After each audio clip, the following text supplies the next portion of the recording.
para mas maging masarap, I have here evap and condensed milk.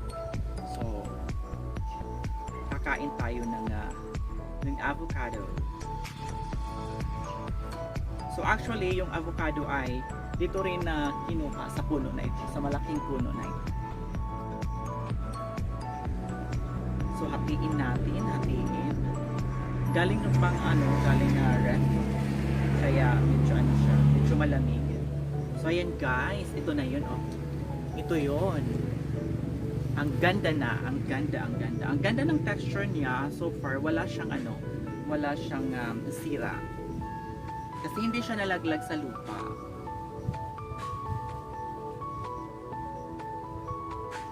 Okay, try natin.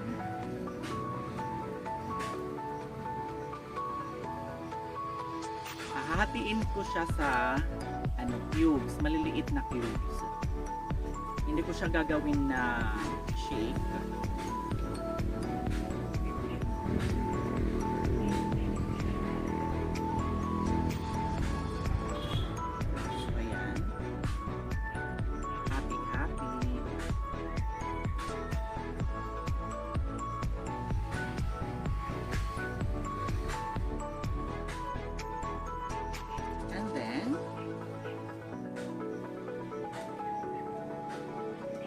Ilalagay ko na siya dito sa bowl.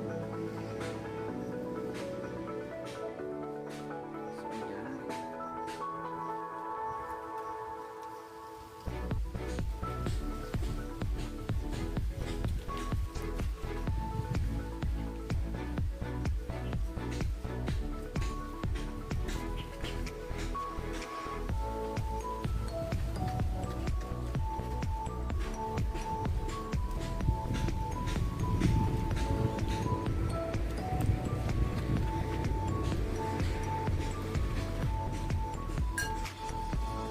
Next one.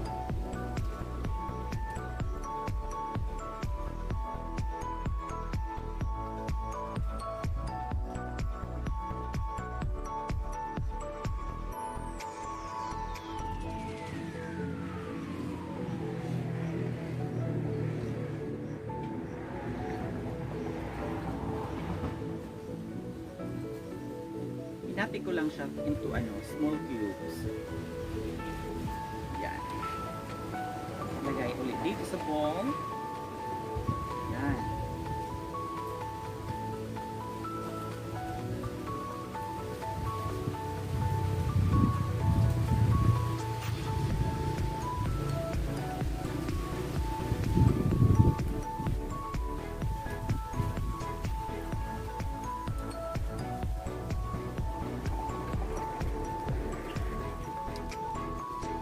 So ayan guys. Ito na yung hinati-hati ko into small cubes. So ayan. So isa lang muna ang aking bubuksan kasi baka hindi ko siya maubos. And this time, syempre para maging masarap, lalagyan natin ng milk. So unahin ko yung evap. Ay, kabayo. Baba yung can opener kasi ang hirap umakyat, bumaba. So ito na lang yung gagamitin ko.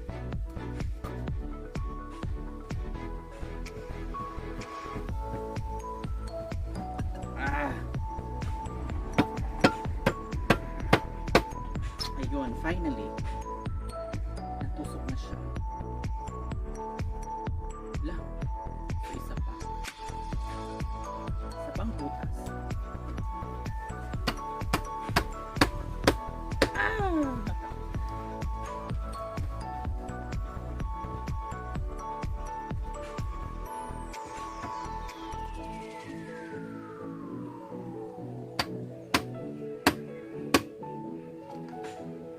Kung nasasayang yung gatas.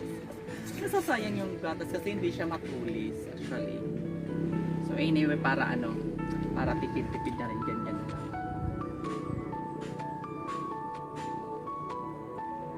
So ayan, condensed milk. I meant evap yung inuna ko.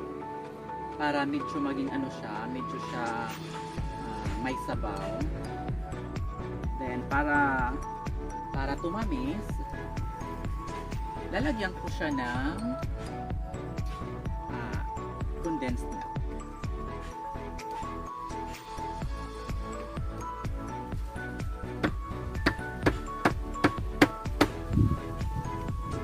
Yan. Natusok na siya.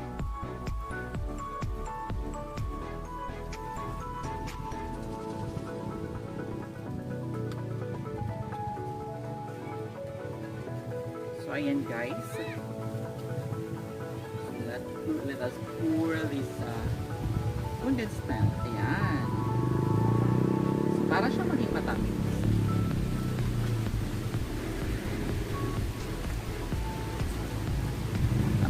Tama na siguro yun yung tamis.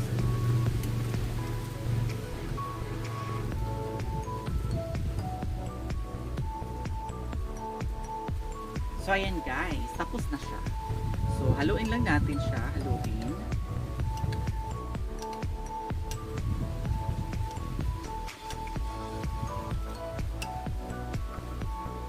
Actually mas masarap siya kung kung medyo malamig. Pero so far malamig na yung yung avocado kasi kakukuha lang galing sa ref. So ayan guys. Ito na yung avocado. Oh, tingnan nyo guys, tingnan nyo. O di ba? Yummy, yummy, yummy.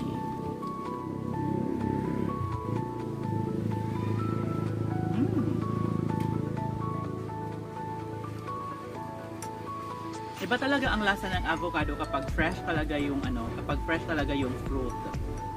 At especially kapag na talaga siya, kapag medyo hinog na siya na kinukuha mula sa puno. At hindi siya inilalaglag sa sa lupa kapag kina-harvest. Yung tendency kasi kapag nalaglag sa lupa, parang siya.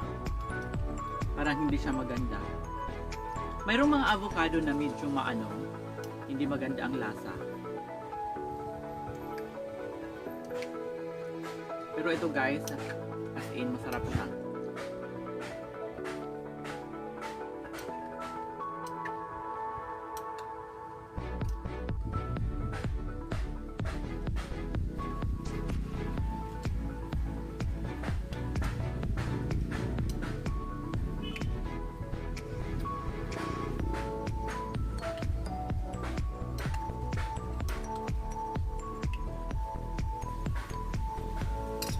Meron pa akong isa dito.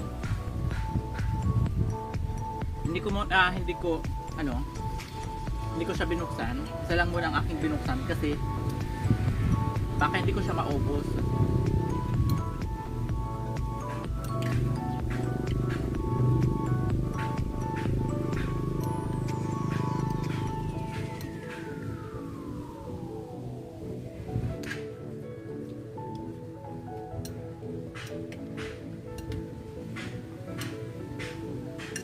Nandito rin ako sa puno ng avocado. Kasi dito, mahangin.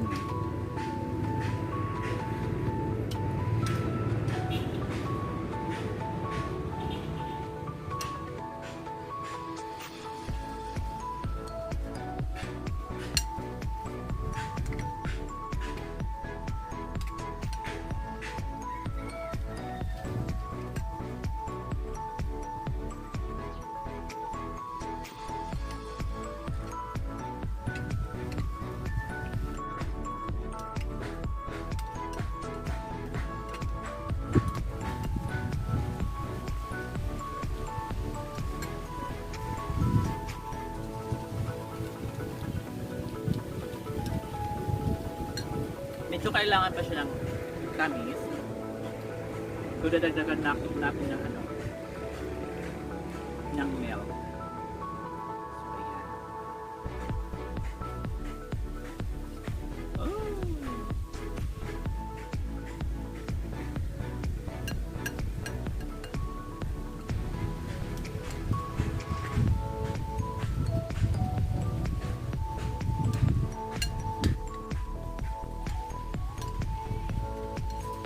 Maliit na lang guys, medyo mauubos na siya.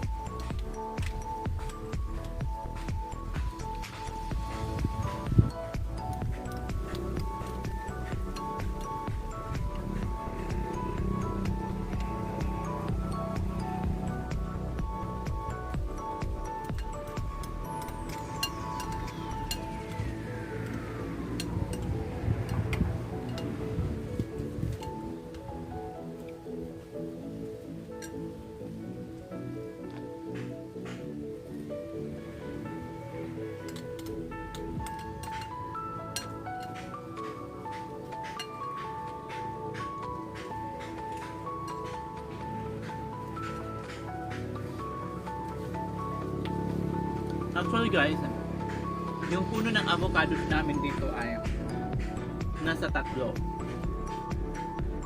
Yung 2 na patumba ni Yolanda. Maraming puno dito noong hindi pa siya nag-Yolanda. So, nung dumating yung bagyo na ano siya, na natumba siya. Kaya maliit na lang ang mga puno dito. At ito na lang yung avocado na natitira. Nag-iisang avocado na lang.